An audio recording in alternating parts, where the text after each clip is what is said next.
Hello everyone, welcome back to the miniature session.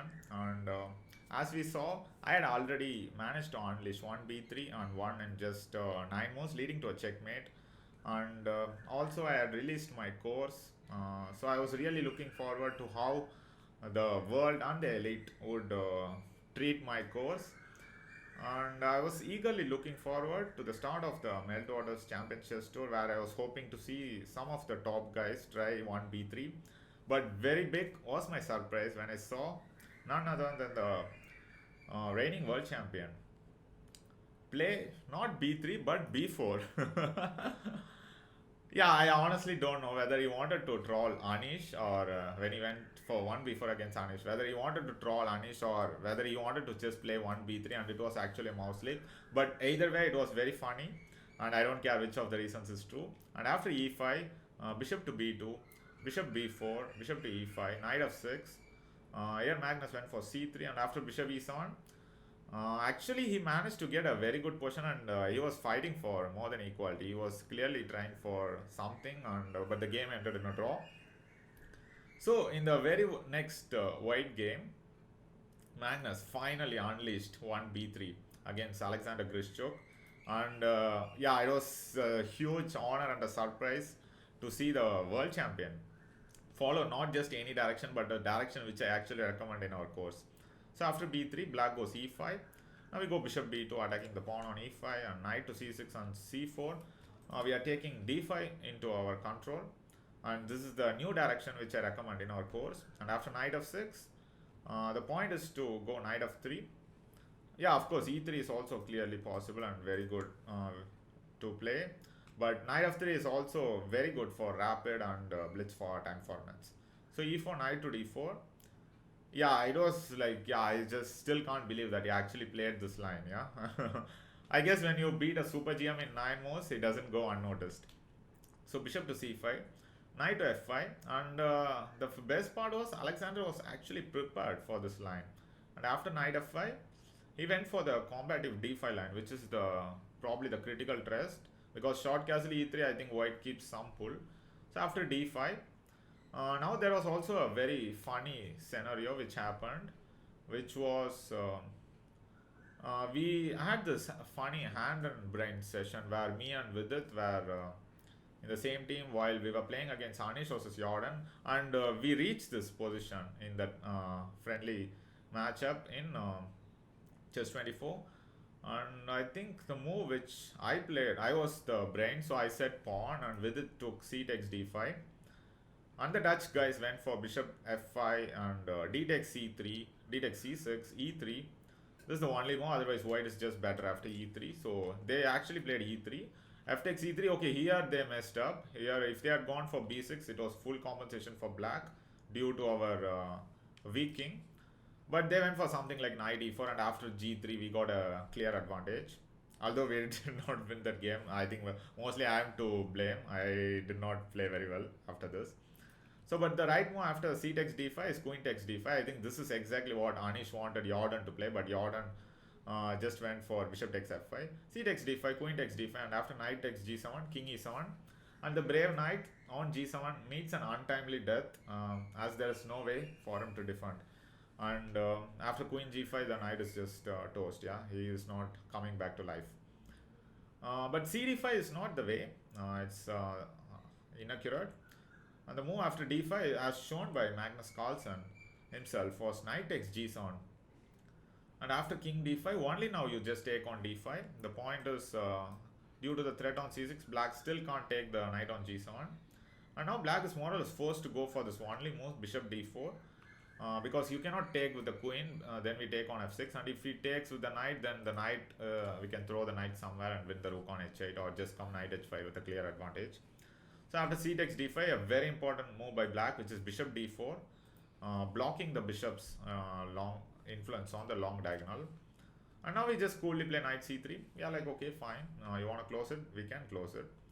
And here, yeah, there are two ways for black to survive. And Alexander did not choose the right one.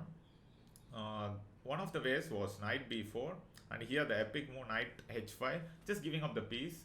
Like you wanted to take the knight on g7, you can take it on h5, and after knight h5 we go e3. attacking the bishop and the knight at the same time. So now black has to find the crazy move rook g8. I mean, if he doesn't know this, he's just gone. So he has to find this move. And here we just go for the very simple bishop a3, pinning the knight. And you can see, yeah, like how many pieces are attacked in this. 3 pieces are attacked at the same time. I mean, how often do you see such a scenario in any opening? So black goes bishop c5. And now we have to take on b4 because we really want to win back the piece on h5. So bishop takes b4, bishop takes b4, queen to h5, bishop to c3, d takes c3. Now black goes queen of 6, attacking the pawn on c3, and now rook c1. This is like a forced line. None of us can change. Bishop g4, queen h5, bishop f5, queen h5, bishop g4 with a forced repetition for both sides. Yeah, this is one sample line which could happen. Of course, if you don't know, there's no way black is going to find this. I mean, if Grischuk could not find it, there is no way your opponent is going to find all this. So after knight c3, if black goes knight takes d5, this is another crazy way, which computer at first doesn't agree, but then after a while he agrees that this position is fine. So knight to h5, we just come back, and now e3. Like, what an idea, yeah? Just to sacrifice another pawn to weaken our king's shelter. And after f takes e3, bishop takes c3, d takes c3. This is all the first line. I just wanted to show you to give an idea of how the lines could develop. Queen h4 check. There's no way this is happening in your game mostly. Because black will not be aware of this line. So queen h4 check, knight to g3. Here knight takes e3, the most natural move is like a big error, and after queen d3 we are just clearly winning. So after knight g3, black goes knight f6, c4 opening up the bishop diagonal, and after rook g8, yeah, black has only one forced way to equalize, which is rook g8. While we have more liberty, we can do many things and still it's equal. So we go queen d3. This is a sample line. Rook takes g3, h takes g3. Now if you take the rook, we just take on f6 and we are just clearly better.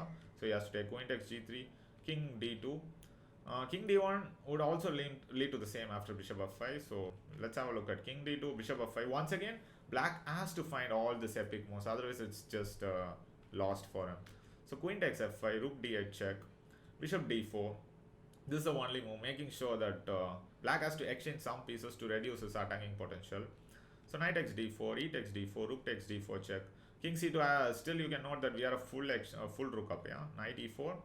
Now black is threatening 2 moves here, rook d2 and queen c3. So we just go queen a5, and black still needs to be precise for some more move to make a draw, while we are just gonna chill. I mean, if he finds he makes a draw, otherwise he's just lost and he's a rook down.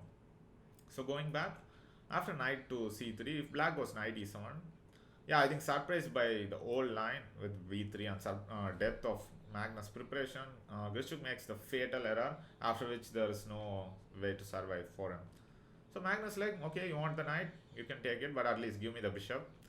So now the point is, if he goes bishop e5, we just come knight h5, and after bishop g4, bishop e2, and we don't really lose the piece, and they're just clearly winning with the extra pawn, and black has no compensation and a big advantage. So pawn to e3, bishop to c3, d takes c3, a very nice move, bringing another pawn into the center, king g7, c4, the bishop is completely rolling on the long diagonal, and after knight g6, yeah, here this is the last time I'll give you the better solution. After queen d4, followed by long castle, bishop e2, g4, h4, white is just clearly winning. The move chosen by Magnus is also very strong, but yeah, queen d4 is slightly stronger according to computer, but this is the last moment I'll give a stronger solution. Let's just enjoy how Magnus crushed a world-class player like Alexander Grischuk. So g4, h6, h4, yeah, continuing in the same spirit, trying to get g5 in. c5, yeah, I think still it's too early for g5 because black has this rook h1 x-ray on the h file. So Magnus like bishop e2, I don't care. Also it reminds me of Gelfand's famous quote. He's like, any move, any square. This clearly illustrates like how good white's position is. Like, we have already 2 pawns and black's king is weak and the bishop is just dominant on the long diagonal. So this is just completely hopeless for black. Black goes king g8, queen c2. Yeah, Magnus like, I'll also castle. I mean, I have all the time in the world. You can do nothing about it. So he goes rook h7, long castle. Yeah, with this, I think black's last hope of survival is gone and the breakthrough is going to come along the h or g file. So it's long castle. Grischuk is like, at least let me take a pawn and go down fighting. So knight g4, and now a very nice move h5, because if we go rook g1, black can just solidify his position with h5. So he goes h5 first, knight f8. Now it's like, okay, let me take this important pawn on e4, f5, queen to c2. He comes back, is like, now I want to put the rook g1 at f3, and the king is going to be in big trouble soon. So knight f2, rook g1 check, king f7, rook, all the pieces are just joining together to make a amazing chemistry. Queen h4, bishop e5, queen e4. Yeah, Grischuk is trying to just somehow exchange queens, but Magnus is not having any of it. It's like, okay, now this knight is going to go. And after knight h3, he found a very nice move, rook g4. And the queen is trapped in the center of the board, and the king is still weak. And white still has the very powerful Nimzalasan bishop. Yeah, I think somehow I feel like I created some sort of revolution by introducing such a sideline, and kind of made it into mainstream just due to the width of the unexplored territories there. I think this b3 could become a very nice weapon which you can use from time to time, and beat very strong opponents. Like, I mean, if Grischuk cannot deal with it in a rapid format, I mean, I am pretty sure your opponents are also going to have a very tough time facing this one b3. So hope you guys really enjoyed this miniature session where we got to see my 9 move victory and also Magnus 25 move victory. So what are you waiting for? Yeah, it's time to start playing 1b3 and become a fellow cowboy. May the force be with you once again.